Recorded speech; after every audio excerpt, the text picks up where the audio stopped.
Hi friend, welcome to the latest update of our Polish farmland.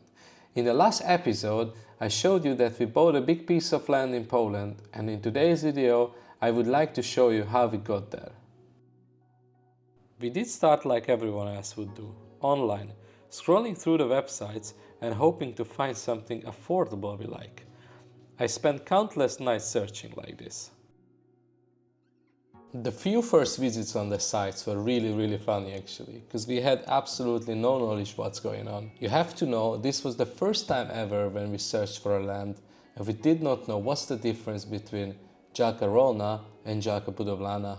All this knowledge came later. Every time we went to a place, we learned something new, on to the next place, learned something new, and so on and so on. After several weeks of online searching, I realized that this approach wasn't effective for us. Many advertisements were misleading, and we couldn't find anything that suited our preferences or budget. A childhood memory suddenly popped into my mind: if you want to know information in a smaller community, just go there and talk to the locals, and they'll tell you everything you need to know. In that moment, I knew exactly what I had to do.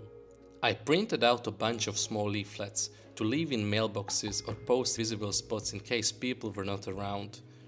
If they found these leaflets, they could call us back if they were interested in selling their land. We received plenty of calls this way, though unfortunately some owners found the papers weeks or even months later. Early on, we had so much data and so many locations that we had to track all these things in an Excel file to remember for everything. Every Saturday and Sunday, we hit the road to explore the surrounding areas. It was incredibly enjoyable, as each weekend felt like a little trip or holiday. We made progress towards our future while having lots of fun with the kids. How good is that? Sometimes we didn't even return to home each day, let's say after Saturday. We just spent the night outside in a tent or a small hotel nearby.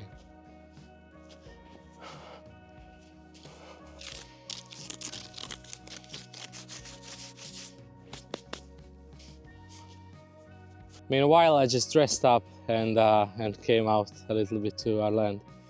This is my office here right now.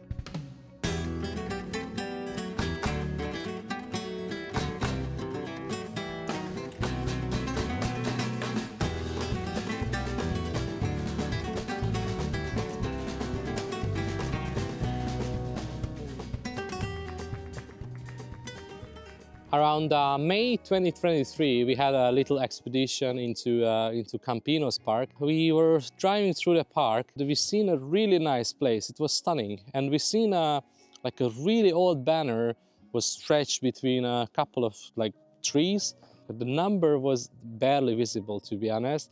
That moment, we didn't know how important that call was. The guy who picked up was Krzysztof, very Polish name, but let's just call him Chris for now. So Chris picked up the phone and we explained him where we are, what are we looking for, we've seen this advertisement, and we asked him about the price. It was close to 1 million Polish zloty, which is a lot. We already declined because this was way out of our budget. This guy told us that he has another field close by within like 30 minutes. So we said, all right, we have nothing better to do, we can go and have a look. He gave us the name of the village, and then he told us when we there call him, so that's what we did. There was only like 2 roads going into this village, both of them dirt roads, and it was quite hidden.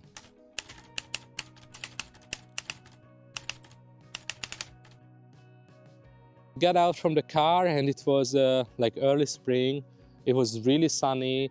Everything was green already. I still remember clearly. I looked at my wife. I think we both felt it. It was like something really nice, something what we both liked, and we could imagine instantly that this could be our place here. Later we asked Chris for another couple of weeks to go to the authorities, check all the paperwork. In the zoning plan it says you can build on these lands if there is already a house or any structure. There were a couple of something on the land, but I would not call those buildings.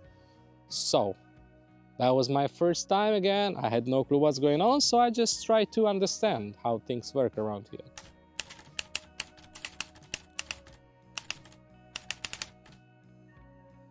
We set up a meeting with Chris, and just like 1 or 2 days before we went to this meeting, we got the papers from the land registry office, which states who's the owner, how big is the land, what type of land, and all this information. And it was quite a surprise because Chris was not on these papers. He was actually not the owner of this land. So we talked pretty much 2-3 weeks with a guy who was not even owner of the land. Even though these things happened, we set up this meeting and we went to meet with him. We met at his house and we kind of confronted him. I knew already this deal was gone. Like, I did not trust the guy, but I was also interested at the same time. So we went to meet with him.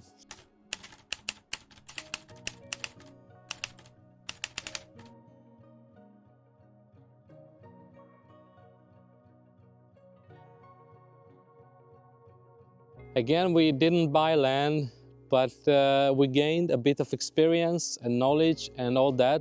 We got a bit smarter. By the way, lesson number 1, always start with the land registry office and check the papers of the land, who is owning it. After this case, we were again sad, and then, you know, we were like laying low for a few days, for a week. And you know, after back, we climbed up and our mood came back and we were even like more motivated and stronger.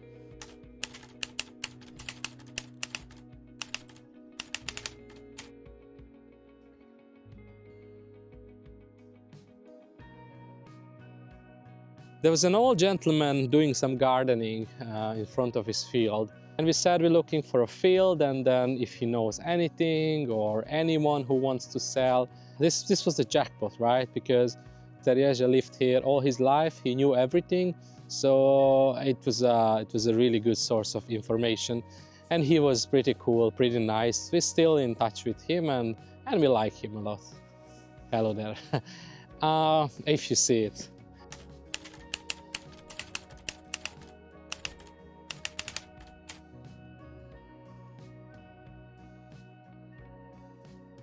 We went there, we felt again that, okay, we could imagine to live here. We really like the field. You can see behind me, this was on spring, so everything was green, it was sunny, and it was just again, so nice day, and then we felt so good. We asked him how much money he wanted for this land straight away. We could actually afford that. It was reasonable, and you know, we were really happy because, again, we had some hope. We asked him for a couple of weeks to check all the details again with the local offices and all that. And then he said, okay, no rush. He's not advertising his land, so it's not online, and let him know. And we asked him additionally about the size of the land, because the price per meter square was okay, but if it comes to 40,000 meters square, it was expensive. So we asked him if he's willing to sell us like a smaller piece of land. He agreed to sell whatever we want. Pretty much he said, we buy as much as we want. He doesn't care about this one as long as the geodata can, you know, cut the field, and then they're happy with it and the authorities happy with it, then we can buy whatever we want. And he had like a very good vibe and a very positive and nice attitude towards us. So it felt really good, to be honest.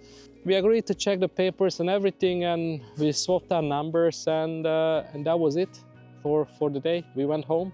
But now let's go down, because this tree is not having a heated seat and it's actually freezing. To be honest, after this day, we were super happy and super motivated, but in the same time, it was hard to believe that it's actually happening.